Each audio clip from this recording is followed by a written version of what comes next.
Welcome to today's Explainer. Today we are unpacking something absolutely fascinating. It's a highly specific alternative management philosophy drawn from a source text that targets South Korean corporate culture, specifically massive conglomerates like Samsung. Our goal today is to neutrally break down this totally unique worldview. We're going to look at how the speaker blends traditional, cutthroat corporate strategy with some very bold, quasi-spiritual concepts.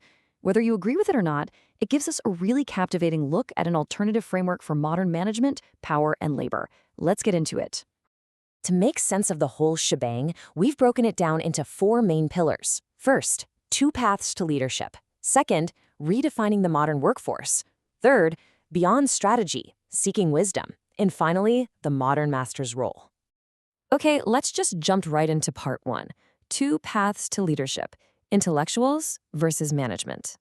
So according to this text, society's elite basically grow on two totally different tracks. On one hand, you have your intellectuals. They rely on teachers and later mentors to help shape their own personal philosophies and ideals. But then, on the flip side, you have management, the corporate kings of modern society. They don't just use mentors. They rely on what the text calls a strategist to aggressively build their power and just ruthlessly crush any obstacles in their way. The specific term the source uses here is checksa, or strategist. And listen, we aren't talking about your everyday business consultant. A checksa is defined as this brilliant, multi-talented advisor who operates strictly behind the scenes beneath the leader.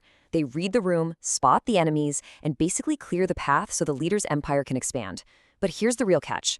While they are absolute geniuses at building a leader's power, they're still just subordinates. They are tools for expansion, not the ultimate source of wisdom.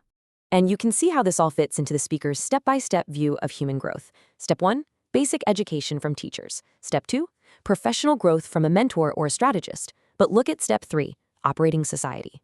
The argument is that once a leader reaches the absolute pinnacle of power, a strategist just isn't going to cut it anymore. To actually manage that insane level of power and run society, they need a completely different kind of guide, a master. Keep that idea of the master in your back pocket because right now we're pivoting to part 2, redefining the modern workforce and the end of laborers. Now, think about how you view your own job title. This text gets incredibly provocative here. It literally defines a laborer as a modern-day slave, fundamentally trapped by trading their hours for money. In this worldview, as long as someone identifies as a laborer, they're inherently going to demand more financial compensation, seek out leisure. Actually, the text explicitly mentions wanting to run off to places like Hong Kong, and inevitably they'll form disruptive labor unions. It's a very blunt, structural critique of how employment works today. So what is the speaker's solution? Well, it's a massive rebrand. The text argues that giant companies like Samsung literally need to abolish the title of laborer. Just get rid of it entirely. Instead, everyone becomes a researcher. Why? Because laborers work for money and form unions, right? But researchers, they work for respect. They do deeper work. The claim here is that if you just shift the whole overarching corporate structure to this researcher mindset, labor unions mathematically wouldn't even exist anymore. People would be totally focused on contributing to society, not just clocking in for a paycheck. And they definitely don't frame this as just some neat HR trick. Listen to this quote directly from the source. "If you continue to manage them as laborers, heaven will dissolve the company. Your families will be torn apart." Wow, right? It's literally an existential, almost cosmic warning. The text claims that massive heavenly consequences are waiting for huge corporations if they fail to drop the laborer mindset. It's a really striking blend of management theory and spiritual warning. Which brings us perfectly into section 3, beyond strategy, seeking wisdom. Let's look at how this plays out over a timeline. Massive companies basically go through generations. Generation 1 comes in and lays the groundwork. Generation 2 brings in the Chayeksa, the strategist, and expands like crazy, building up almost military-level corporate power and wealth. But Generation 3, they inherit this massive beast of an empire, and they face a huge crisis. They can't just keep aggressively expanding using the old tactics. Generation 3 has to learn how to operate with profound wisdom so they can actually earn global respect. It really boils down to this incredibly clear distinction. Strategists give you talent and raw power, but masters, they provide wisdom and respect. The whole argument here is that raw power, without any wisdom behind it, just leads straight to decay. A third-generation CEO might have literally all the money in the world, but without a true spiritual master to teach them how to use it for humanity, all that power just becomes a giant burden. In fact, the text lists out the exact symptoms of a corporate king who tries to lead without a master. You get stifled growth, you get endless corporate crises and labor disputes, the leader feels totally trapped despite having immense power, and they realize their massive wealth is actually just a heavy debt. And ultimately, society turns against them. So who exactly is this master that all these trapped billionaires desperately need? Let's get into our final section, the modern master's role, not what you expect. We're making a big pivot here from corporate strategy right into spiritual territory. The text asks, what kind of messiah does the modern world actually need right now?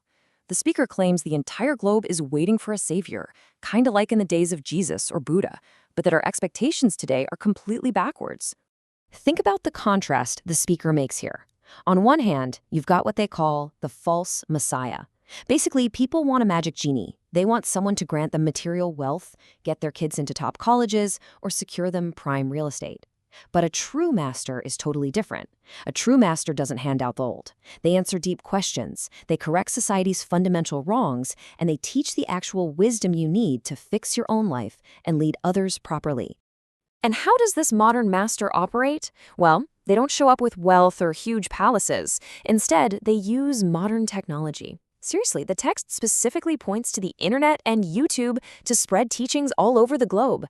They don't force their ideas on anyone. They just sit back and wait for global leaders to come to them with questions. By answering those questions, the master aims to wipe out the fundamental ignorance of society. And here is the absolute kicker.